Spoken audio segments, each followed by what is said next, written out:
Ya, Assalamualaikum warahmatullahi wabarakatuh.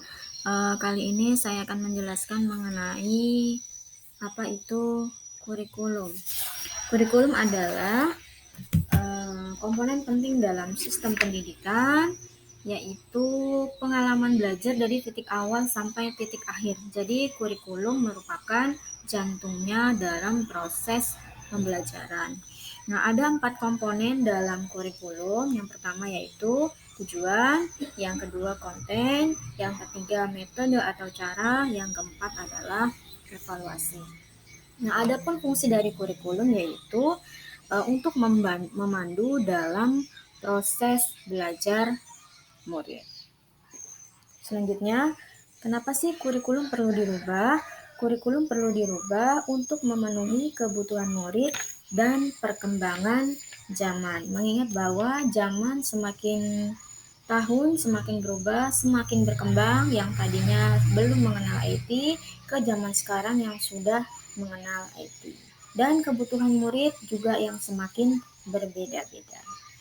Kemudian kurikulum dalam satuan pendidikan itu perlu diadaptasi karena keadaan di setiap satuan pendidikan yang beragam dan berbeda-beda dari Sabang sampai Merauke, dan kebutuhan murid dalam setiap satuan pendidikan pun juga berbeda-beda. Kurikulum dalam pembelajaran perlu dikembangkan sesuai dengan konteks satuan pendidikan masing-masing, di mana kurikulum ini sifatnya dinamis dan dapat diperbarui secara berkesinambungan.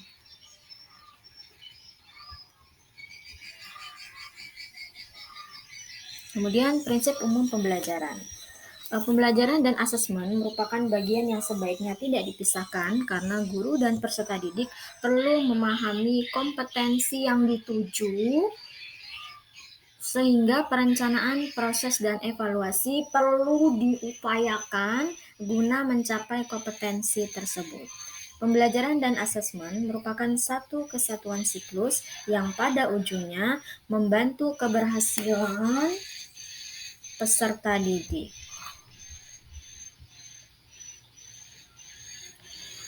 Sekarang kita masuk ke capaian pembelajaran. Apa sih capaian pembelajaran? Capaian pembelajaran adalah acuan kompetensi dan kriteria yang ingin dicapai dalam sebuah mata pelajaran. Bagaimana sih posisi capaian pembelajaran dalam kurikulum? Posisi capaian pembelajaran kurikulum itu berada di posisi paling atas. Isinya adalah kompetensi-kompetensi yang harus dicapai dalam sebuah mata pelajaran.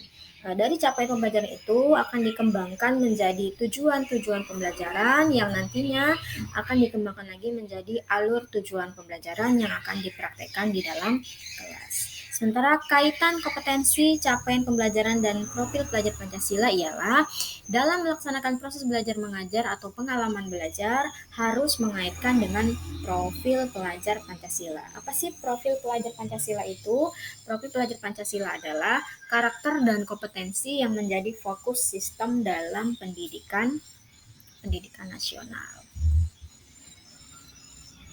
Nah, bagaimana sih struktur pembelajaran dalam kurikulum Merdeka? Yang pertama adalah pembelajaran dengan paradigma baru. Maksudnya adalah pembelajaran sepanjang hayat yang sesuai dengan profil pelajar Pancasila. Nah, bagaimana pelaksanaan pembelajaran kurikulum Merdeka pada setiap jenjang? Untuk intrakurikuler di PAUD itu menerapkan literasi, numerasi, dan moral. Sementara di SD untuk mapel IPA dan IPS digabungkan menjadi satu, yaitu IPAS. Sedangkan di SMP, mata pelajaran informatika adalah mata pelajaran yang wajib untuk dipelajari untuk jenjang SMP.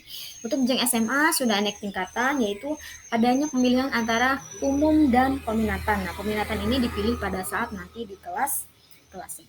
Sementara untuk SMK dia pelaksanaannya menggunakan vokasi dan prakarya, di mana SMK adalah sekolah menengah kejuruan yang lebih banyak prakteknya. Kemudian SLB itu pelaksanaannya tergantung dari usia mental murid.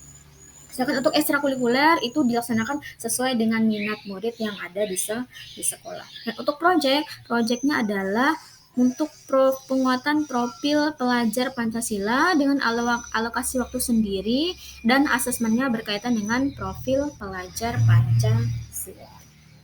Nah, bagaimana dengan Asesmen dan alokasi waktu dalam kurikulum Merdeka.